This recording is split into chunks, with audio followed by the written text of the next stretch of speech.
Affordability is a hoax, and the vast majority of us here live the reality that we know affordability is not a hoax. The protests outside of the venue were peaceful.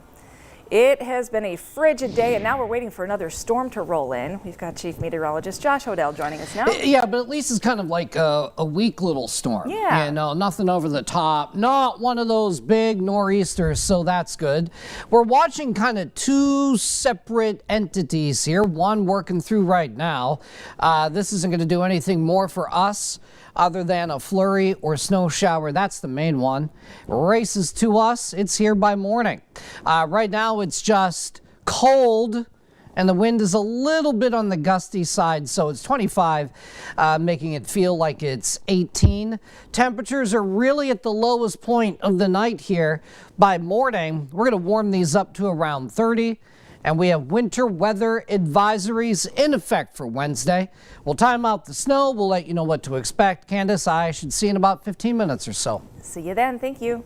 A McDonald's Big Mac was about $2.25 in 2001. That same Big Mac is more than $6 today. Everything's more expensive now than it was. Imagine trying to pay today's bills on the same paycheck you got 2 decades ago. Well, tens of thousands of PA retirees are forced to do just that.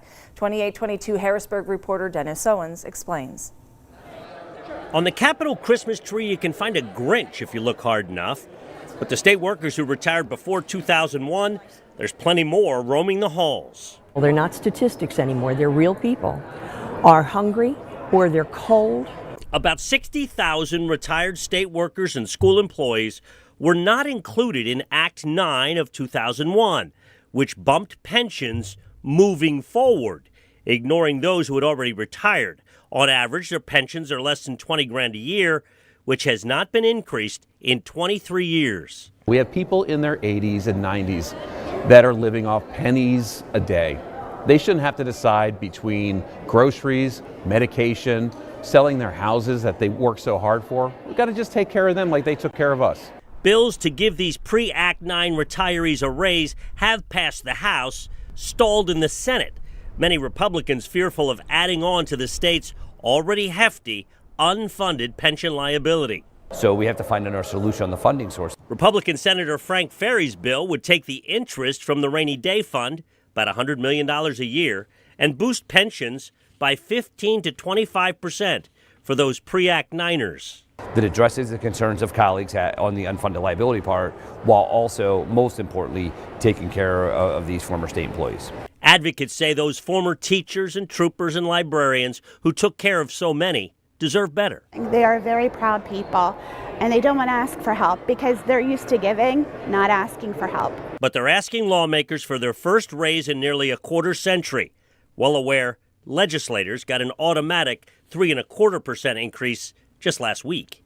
If we're not getting any kind of raise and someone who says no gets the raise, it's a little hard to handle it nicely.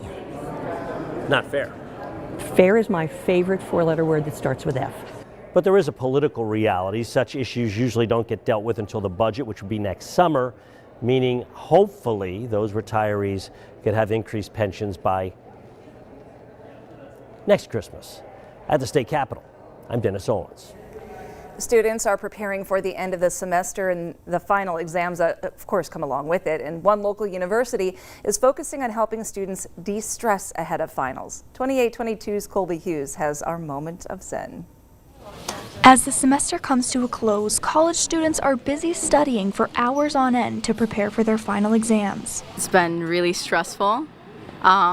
Because, you know, it all crams up into like these final weeks, and after Thanksgiving break, it's all like you take this long break and then it all just starts ramping up pretty quickly. Students at Penn State Scranton have the opportunity to take a breath with what's being called the Stress Busters Week. Typically with studying, you really shouldn't be spending like 3 hours straight studying for stuff, so we're offering those breaks in order to help them to be able to take those breaks so that they can study better. This is one of the most engaging weeks that we have on campus for sure. I think people need that 1 hour or 2 hour break in between finals, so that's why we try to make them fun. Events like Massage Monday and a holiday bingo are bringing students to the campus in droves. They can also relax with games to take their minds off of the stress.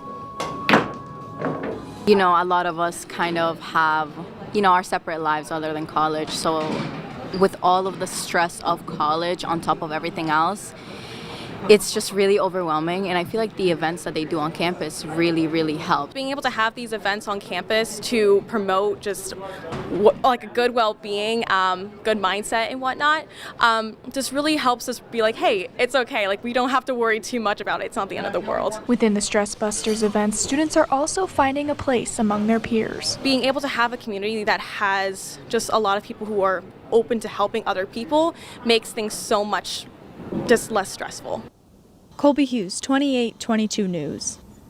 Still to come on this Tuesday edition of 2822 News at 7, Mr. Simmons goes to Washington. Gene Simmons of the band Kiss addresses Congress on music fairness. We'll have that story next.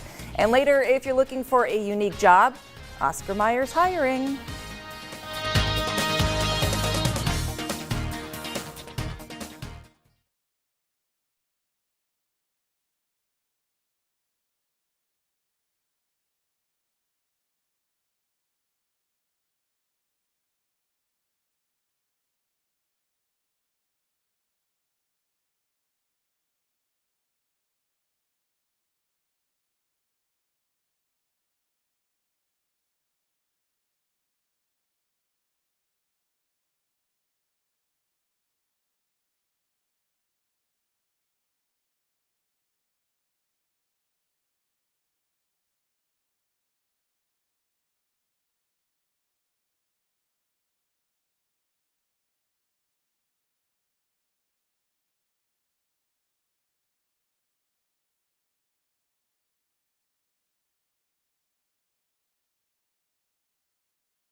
And I'm gonna be high